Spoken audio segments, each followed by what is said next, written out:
नमस्कार. Global update संदर्भातले काही घडामोडी आपण पाहूयात. पहिली बातमी आहे अमेरिकेच्या शटडाऊन बाबतची. या शटडाऊनमुळे अमेरिकेच्या विमान सेवेवर कसा परिणाम पडतोय हे आपण ऐकलं. पण हे शटडाऊन आता संपुष्टात आलं आहे, जे अमेरिकेतलं सर्वात दीर्घकाळ चाललेलं शटडाऊन होतं. काय बदल यातून होईल हेच आपण या व्हिडिओतून पुढे पाहूयात. दुसरी बातमी आहे अमेरिकेतूनच, कारण ट्रम्प यांनी नवीन व्हिसा धोरण जाहीर केलं. कसं असेल हे धोरण, यात भारतीयांसाठी काही कामाचं आहे का, तेच पुढे आपण या व्हिडिओमध्ये पाहणार आहोत. त्यानंतर तिसरी बातमी आहे जगातील सर्वात लांब चालणाऱ्या परीक्षेसंदर्भातली, कारण या परीक्षेसाठी तब्बल 13 तास संपूर्ण देश थांबतो. कोणती ही परीक्षा आहे ते या व्हिडिओतून पुढे पाहणार आहोत.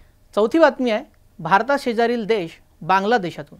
बांगलादेशच्या माजी पंतप्रधान शेख हसीना यांना फाशीची शिक्षा होणार का? कारण 17 नोव्हेंबरला हसीना यांच्या विरोधातील खटल्याची सुनावणी आहे. काय हे प्रकरण आहे पुढे आपण या व्हिडिओतून पाहणार. अखेर अमेरिकेच्या इतिहासातलं सर्वात मोठं शटडाऊन, जे 43 दिवसाचं होतं, ते संपुष्टात आलं. सिनेटमध्ये शटडाऊन संपवण्याच्या बिलाला मंजुरी देण्यात आली. या बिलाच्या बाजूनं 222 तर बिलाच्या विरोधात 209 मतं पडली. व्हाईट हाऊसने याबाबत अधिकृत माहिती दिली आहे. ट्रम्प यांनी विधेयकावर सही केली असून सरकारी कामकाज आता औपचारिकरित्या सुरू होईल. अमेरिकेच्या GDP सह अमेरिकेतली 4 कोटीपेक्षा जास्त लोकांसाठी ही दिलासादायक बातमी आहे. सत्ताधारी रिपब्लिकन पक्ष आणि विरोधक डेमोक्रॅटिक पक्ष यांच्यामध्ये तडजोड झाल्यानंतर अमेरिकेतील शटडाऊन संपुष्टात आलं. तर आधी हे शटडाऊन झालं का ते आपण आधी जाणून घेऊयात. तर अमेरिकेच्या सिनेटमध्ये सरकारी खर्चाशी संबंधित बिलावर एकमत न झाल्यानं शटडाऊन करण्याची वेळ आली. सिनेट मेंबर्सनी जवळपास 14 वेळा प्रस्ताव फेटाळल्यानं अमेरिकेमध्ये शटडाऊन केलं गेलं. शटडाऊनमुळे नुकसान काय झालं, तर शटडाऊनमुळे लाखो सरकारी कर्मचाऱ्यांचे सुमारे 1.5 महिने वेतन थांबले होते. आरोग्यासह पोषण आहारासारख्या अनेक सरकारी योजनांच्या निधीला कात्री लावली होती. हजारो गरीब नागरिकांना फूड स्टॅम्प मिळत नव्हतं. अमेरिकेतील हवाई सेवा पूर्णपणे कोलमडल्याच्या अवस्थेत आली होती. आता सर्व वित्तीय तूट भरून काढण्यासाठी पुढील वर्षांसाठी सरकारनं सर्व खात्यांना निधी पुरवण्याचं आश्वासन विरोधकांना द्यावं लागलंय. या तडजोडीमध्ये ट्रम्प प्रशासनानं ज्या कामगारांना नोकरीवरून काढलं होतं त्यांनाही कामावर परत घेतलं जाणार आहे. मात्र यामुळे त्रास आणि नुकसान सहन करावं लागतंय, ते भरून काढण्यासाठी वेळ तर लागेलच. शटडाऊनमुळे अमेरिकन विमानसेवाही विस्कळीत झाली होती. अन्नधान्य मदतीला उशीर होत होता. यामुळं अमेरिकेवर आर्थिक संकटही ओढावलं होतं. उड्डाणांवरील निर्बंध हटवण्यासाठी आणि विमानतळ पूर्णपणे कार्यरत होण्यासाठी जवळपास 1 आठवड्याचा वेळ लागू शकतो. तर आता या शटडाऊनमुळे रद्द झालेल्या उड्डाणांमुळे एअरलाईन्सच्या उत्पन्नावर देखील मोठा परिणाम झाल्याचं डेल्टा एअरलाईन्सच्या CEOंनी म्हटलंय. अमेरिकेमध्ये शटडाऊनमुळे मोठं आर्थिक नुकसान झाल्याचं दिसून आलं. काँग्रेसच्या बजेट कार्यालयानंही अंदाज जाहीर केला होता की 4थ्या तिमाहीत GDP वृद्धीत 1.5% घसरण होईल. अद्याप सरकारी योजना कार्यालये सुरू झाल्यानं आता आणि थकीत वेतन जारी केल्यानं काही सुधारणा दिसू शकतात. कल्पना करा, असं शटडाऊन कधी भारतात झालं तर काय होईल हे कमेंटमध्ये सांगा.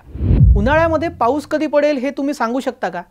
तसंच अमेरिकेचे राष्ट्राध्यक्ष डोनाल्ड ट्रम्प कधी काय धोरण काढतील हे पण कोणीच सांगू शकत नाही. पण जर अमेरिकेत जाऊन नोकरी करण्याची तुमची इच्छा असेल आणि कालांतराने तुम्हाला अमेरिकेचं ग्रीन कार्ड मिळेल असा जर तुमचा गोड गैरसमज असेल तर थांबा, व्हिडिओ पूर्ण पहा. आत्ता तुमचा गैरसमज दूर करतो. परदेशी नागरिकांच्या व्हिसाबाबत आपले ट्रम्प तात्या त्यांनी एक नवीन धोरण काढलं आहे. Train Americans and go back. म्हणजे काय, तर विशिष्ट टॅलेंट असलेल्या परदेशी नागरिकांनी अमेरिकेत यावं, अमेरिकेच्या नागरिकांना कौशल्याची कामे 5-7 वर्ष शिकवावीत आणि मग काय, तर मग आपल्या देशात परत जावं, असा अमेरिकेचे राष्ट्राध्यक्ष डोनाल्ड ट्रम्प यांचा H-1B व्हिसाच्या समर्थनामागचा युक्तिवाद आणि ट्रेझरी सेक्रेटरी स्कॉट बेन्सेंट यांनी हा व्यक्त केला. म्हणजे यांच्या देशामध्ये कुणाला काही येत नाही, तर यांना काय शिकवायचं आणि मग काम झालं की निघा आपल्या देशात. हे म्हणजे असं झालं की गरज सरो आणि वैद्य मरो. ही अमेरिकेची जुनी नीती आहे. यालाच अनेक जण बळी पडतात. आता यही नाही, अभी तो और रुको.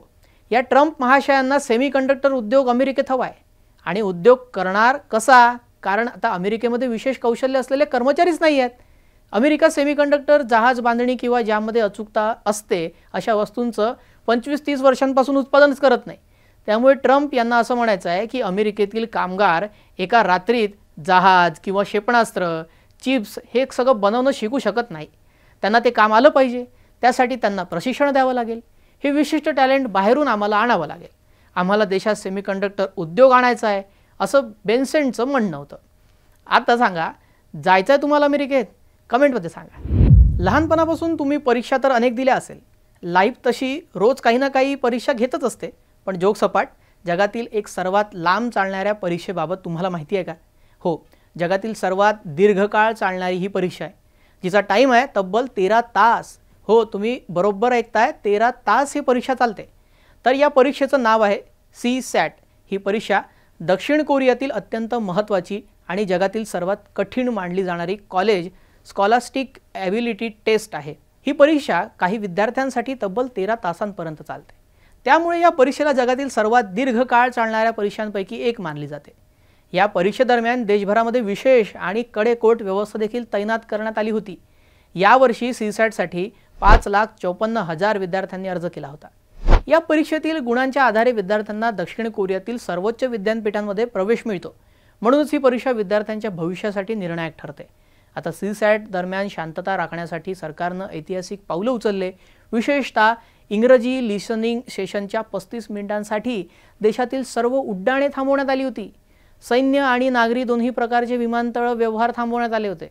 फक्त अत्यावश्यक उड्डाणांनाच परवानगी होती. याशिवाय ड्रोन आणि हलक्या विमानांवरही पूर्ण बंदी घातली होती. यामुळे 140 उड्डाणांचं वेळापत्रक बदलावं लागलं. 10,475 पोलीस अधिकारी आणि 2,238 पेट्रोलिंग वाहने देशभरात तैनात होती. ट्रॅफिक कमी ठेवण्यासाठी शेअर मार्केट उघडण्याची आणि बंद करण्याची वेळ 1 तासानं उशिरा करण्यात आली. उशिरा होत असलेल्या उशीर ज्यांना होतोय त्यांच्यासाठी मोफत पोलीस कार आणि मोटरसायकली देखील तैनात होत्या. आता सिओलमध्ये विद्यार्थ्यांची गर्दी पाहता 29 अतिरिक्त मेट्रो गाड्या देखील चालवण्यात आल्या. सरकारी ऑफिस देखील सकाळी 10 वाजता सुरू करण्याचे निर्देश होते.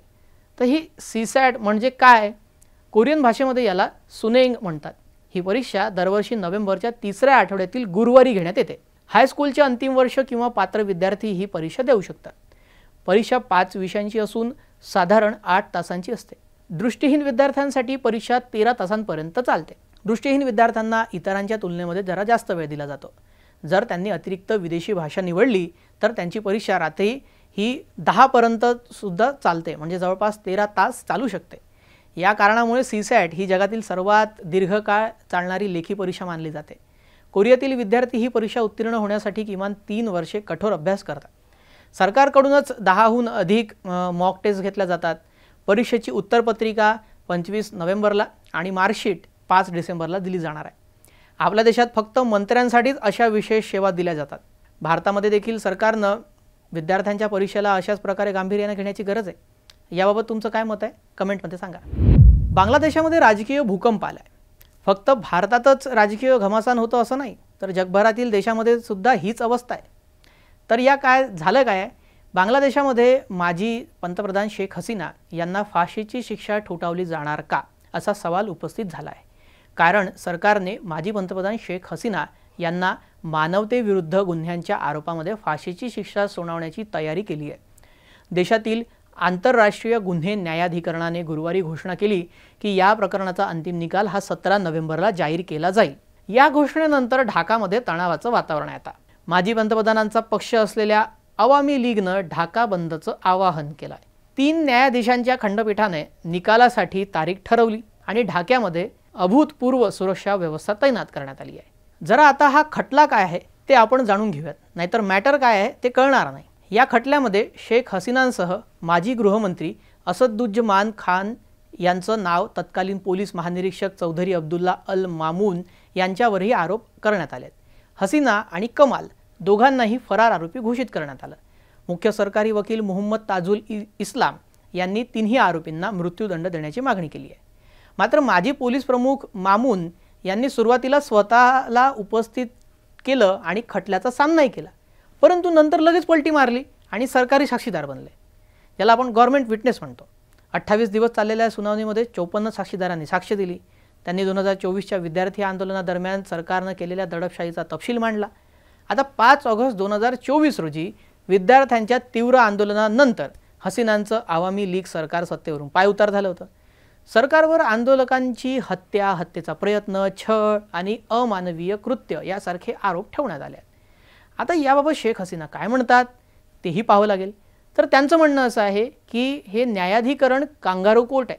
हे न्यायालय त्यांच्या राजकीय शत्रूंच्या नियंत्रणाखाली आहे. आपण आंतरराष्ट्रीय गुन्हे न्यायालय म्हणजेच ICC मध्ये सुद्धा खटल्याला सामोरं जाण्यास तयार आहे, असं हसीना यांनी म्हटलं. त्यांनी आता त्यांच्या देशातील कोर्टाला सरकारच्या दबावात असल्याचा दावा करत आंतरराष्ट्रीय कोर्टामध्ये खटला चालवण्याची मागणी केली आहे. आता शेख हसीना यांना खरंच निर्दोष त्या आहेत की नाही आहे आणि त्यांना न्याय मिळतो की नाही हे कोर्ट ठरवेल आणि त्यानंतर त्यांना शिक्षा होते की अभय मिळते हेही वेळच सांगेल. असेच ग्लोबल अपडेट पाहण्यासाठी न्यूज 18 लोकमतला सबस्क्राईब करायला विसरू नका.